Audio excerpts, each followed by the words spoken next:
Hello. I bring you my family revenge, which is called My Mother-in-Law Banned Me from the Wedding Photos, so I replaced her name in the will the next morning. You won't believe what happened at my wedding, and much less what I did afterwards. You can call me vindictive, you can say I overreacted, but after hearing the whole story, I'm sure you'll understand why I made this decision.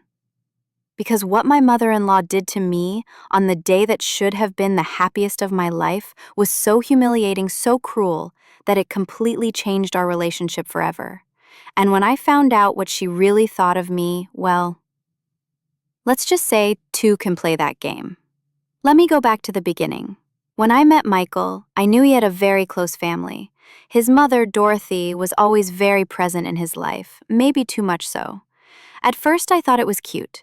Michael was a devoted son, a man who respected and took care of his family. What woman wouldn't want a man like that, right? But over time, I realized that close was a euphemism for controlling, and present meant nosy. Dorothy never fully accepted me. From our first family dinner, I felt that disapproving look on her face. She had a subtle way of putting me down, you know?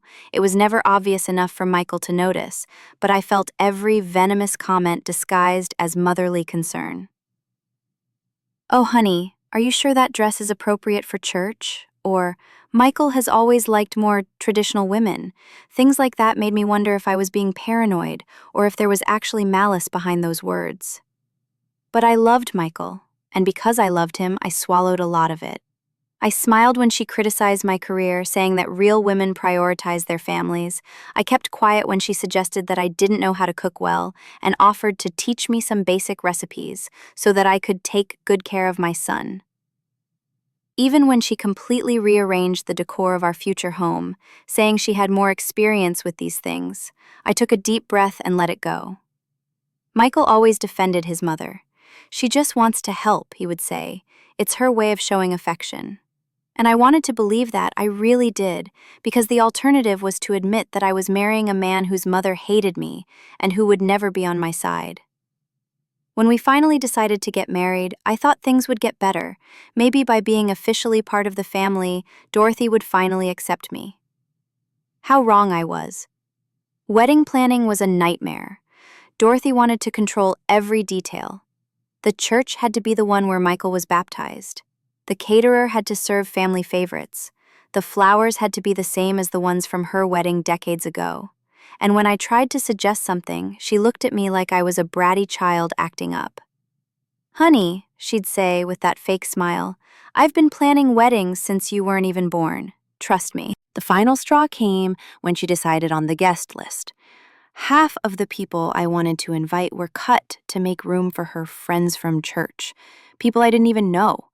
When I protested, she said that weddings are about family, not about partying. Michael, as always, sided with her. But nothing, absolutely nothing, prepared me for what happened on the wedding day. It was a beautiful September morning. The sun was perfect, not too hot and not too cold. I had dreamed of this day my whole life, and despite all the problems with Dorothy, I was determined to enjoy every moment. My makeup artist and hairstylist had done an incredible job. The dress, which I had chosen after 3 epic arguments with Dorothy about what was appropriate, was perfect. I felt like a princess. The photos started early. First, pictures of me alone, then with my bridesmaids, then with my family. Everything went perfectly. The photographer was amazing, capturing exactly what I wanted. I was radiant, happy, in love. Then, it was time for the photos with the groom's family. Dorothy appeared majestically, wearing a beige suit that probably cost more than my wedding dress. She greeted the photographer as if they were old friends. I found out later that she had talked to him several times about how she wanted the photos to look.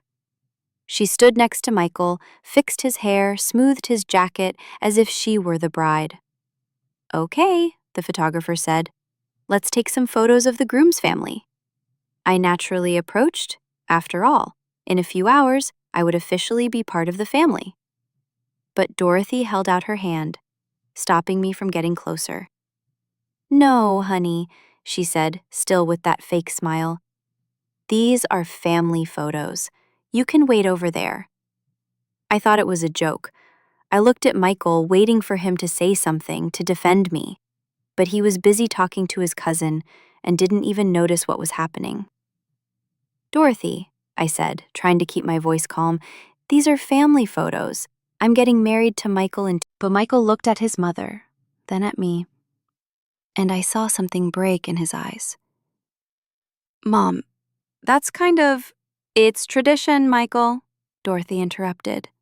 "Family first. It's always been that way in our family. She can take pictures with us after the ceremony." And Michael, my future husband, the man who had promised to be by my side forever, simply nodded. "That makes sense," he said. "It's just a few quick pictures, Sarah. Then we'll take them all together." Can you imagine? On my wedding day, wearing my wedding dress, being left out of the family photos of the man I was about to marry. I felt tears burning in my eyes, but I wasn't going to give Dorothy the satisfaction of seeing me cry. I stood there, alone, as they took picture after picture. Dorothy posed like she was the Queen of England, always making sure she was right next to Michael, always the center of attention. She even asked for photos of just her and Michael, to have one last memory before he got married. The next 2 hours were the longest of my life. The ceremony was beautiful, I have to admit. Michael was emotional, and I tried to forget what had happened and focus on the moment. But every time I looked at Dorothy in the front row, I felt that humiliation burning in my chest. After the ceremony, as promised, we took photos together. But the damage was done. Every time I looked at the family photos without me, I would remember how I was treated at my own wedding. The reception was tense. Dorothy gave a speech about how she was gaining a daughter, but her words rang hollow after what she had done. Several people asked me why I wasn't in the photos with the family, and each explanation humiliated me more. That night at the hotel, I tried to talk to Michael about what had happened. He said he was tired, that he didn't want to fight on our first day as a married couple, that we would talk after the honeymoon. But we never did. Every time I tried to bring up the subject, he would change the subject or say I was overreacting. The next few months were difficult. Dorothy was still as nosy as ever, but now there was a new arrogance in her behavior. She knew she had publicly humiliated me and that Michael had failed to defend me. This gave her even more power. That was when I found out, by chance, about the will. Michael had gone out to play golf with his friends, and I was organizing some of our documents when I found a folder with important papers. Curious, I opened it to see if there was anything I should know as the new wife. That's when I saw Dorothy's will. She had left a copy with us in case something happened. I skimmed through it, expecting to find details about her house, jewelry, and so on, but what I found shocked me. Dorothy was rich. Very rich. Richer than I had ever imagined. In addition to the house where she lived, she had properties, investments, and bank accounts that added up to an impressive fortune. And Michael was the sole heir to it all. But that wasn't all. There was a specific clause in the will that mentioned me by name. If Michael was married to me at the time of her death, half of the entire estate would go to a charity of her choice, and Michael would get only the other half. If he were divorced or widowed, he would inherit everything. Read that again. She had written in the will that if Michael was married to me, he would lose half of the estate. I sat in my chair, trying to process what I was reading. Dorothy didn't just hate me. She hated me so much that she was willing to hurt her own son financially just to punish me. And the worst part? Michael knew it. He had to know. They always talked about money, about the future, about inheritance. That night, I confronted Michael. I showed him the will and asked if he knew about the clause. He blushed, stammered a few denials, but I saw the truth in his eyes. He knew. Maybe not the specific details, but he knew that his mother had done something to hurt my inheritance. "Sarah, it's just money," he said. "The important thing is that we're together." "It's just money?" I exploded. Your mother hates me so much that she's punishing you financially for marrying me, and you think it's just money? And you knew it! The argument went on for hours. Michael admitted that his mother had raised some concerns about marriages of convenience, but that he had never seen the will. He said he didn't care about money, that he loved me regardless of any inheritance. But I did. Not about the money itself, but about what it represented. Dorothy had devised a way for me to become a financial burden to Michael. If we ever divorced, she could say it was because he chose money. If we stayed married, she would always know that she was costing her son dearly. It was genius. It was cruel. It was just like her. And then I had an idea. Dorothy was 83 years old. She wasn't sick, but she wasn't young anymore either. Statistically, I would probably outlive her. And if there was one thing I had learned in the past few years, it was that Dorothy respected only one thing: power. I began researching wills, inheritance, and inheritance laws. I discovered that there were legal ways for a person to change another person's will under certain circumstances. And I learned something interesting about Dorothy's financial situation. She was wealthy, yes, but most of her wealth was in investments and properties that Michael was responsible for managing when she was no longer able. He had financial power of attorney and was listed as a joint owner of several accounts. Legally speaking, Michael already had control over a good portion of her fortune. And as Michael's wife, I had certain rights as well. That's when I met Rebecca, an attorney who specialized in inheritance law. I explained my situation. "Well," Rebecca said, after reviewing the documents, "technically, if you can prove that you were included in the will in a discriminatory manner, there is legal precedent for challenging it. And considering that your husband has power of attorney and you are in a community property regime." She didn't finish the sentence, but I understood. There were loopholes. Loopholes that a smart, determined person could exploit. I spent the next few months preparing. I researched, I studied, I talked to lawyers, and most of all, I documented. Every cruel comment Dorothy made, every time she put me down, every moment it was clear she saw me as an enemy. It all went into a file. The wedding photo incident was the centerpiece of my documentation. I got statements from several people who were there, including the photographer, confirming that I had been deliberately excluded from the family photos by Dorothy. I showed how this was part of a pattern of discriminatory behavior.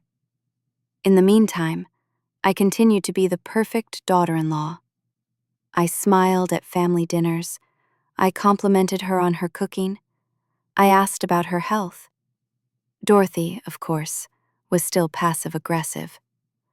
But I now had a bigger goal in mind. Michael didn't suspect a thing. He had gotten used to our new normal, where I simply accepted his mother's behavior without complaint. He thought I had finally matured and learned to understand Dorothy. The moment came sooner than I expected. Dorothy had a stroke. It wasn't fatal, but severe enough to leave her confused and temporarily incapacitated. Michael, as her financial attorney, had to take charge of all her affairs. That's when I made my proposal. "Michael," I said one night, when he was exhausted from dealing with doctors and paperwork, "we need to talk about your mother's will." He sighed. "Sarah, this isn't the time for this. She's sick." "That's exactly why it's time," I replied. "What if something happens? Do you really want to lose half of your inheritance because of her prejudices against me?" I showed her all the documentation I had collected.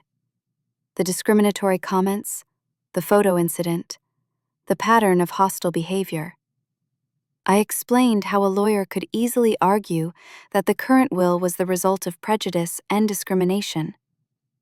Or, I said, We could make a small change now, while she can't contest it, and settle this once and for all. Michael was horrified. Sarah, are you suggesting we change my mother's will without her knowing?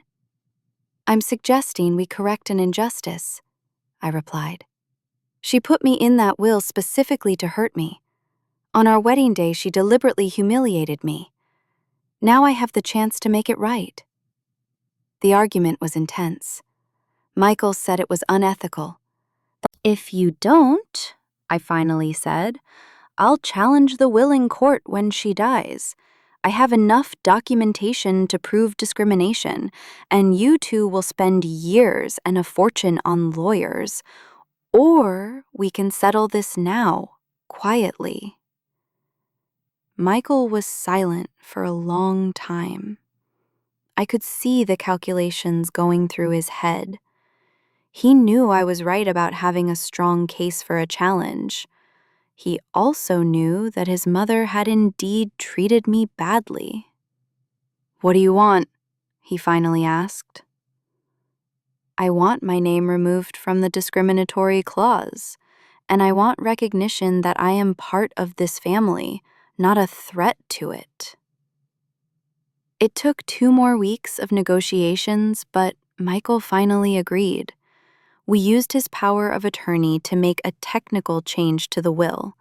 The clause specifically naming me was removed, and a new clause was added, leaving a small amount to me. Not a fortune, but enough to symbolize that I was recognized as family. Dorothy recovered from her stroke better than her doctors had expected. When she returned home, nothing seemed to have changed. She continued to be her usual controlling self, and I continued to smile and be polite.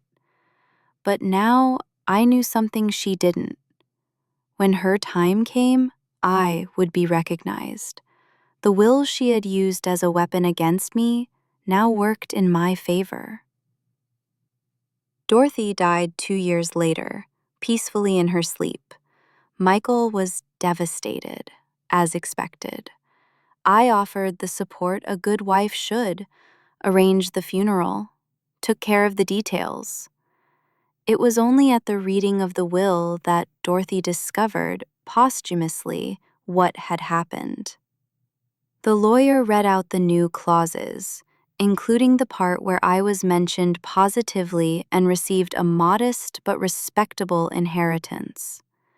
If Dorothy could have seen the looks of shock on the faces of the relatives who knew about her dislike of me, I'm sure she would have turned over in her grave. No one questioned it. The will was perfectly legal, had all the necessary signatures, was properly registered.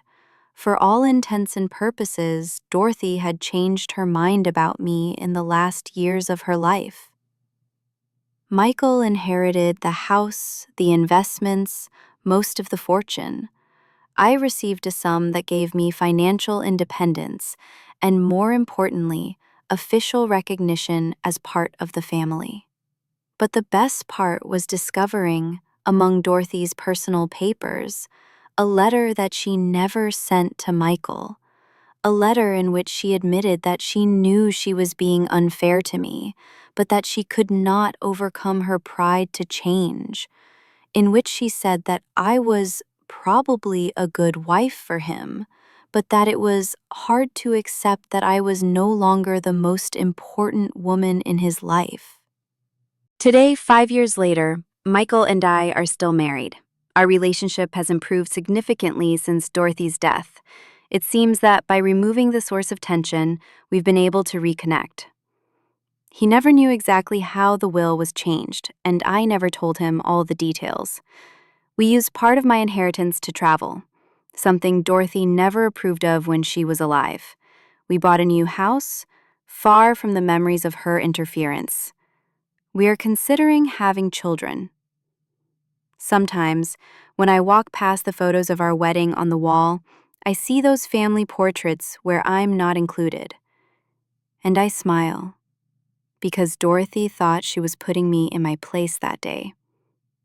But in fact, she showed me exactly who she was, and gave me all the motivation I needed to make sure that, in the end, I had the last word. Was it revenge? Maybe. Was it justice? Definitely. And it was proof that underestimating a determined woman can be a very costly mistake. Dorothy wanted me to know that I would never truly be part of her family. Ironically, it was this very rejection that motivated me to make sure I would be remembered forever as someone she respected enough to include in her will. Sometimes the best revenge is simply proving that you are smarter than you thought. If you like this video, leave a like, subscribe to the channel, and activate the bell so you don't miss any videos. Leave your opinion in the comments. I'll leave it here and see you next time.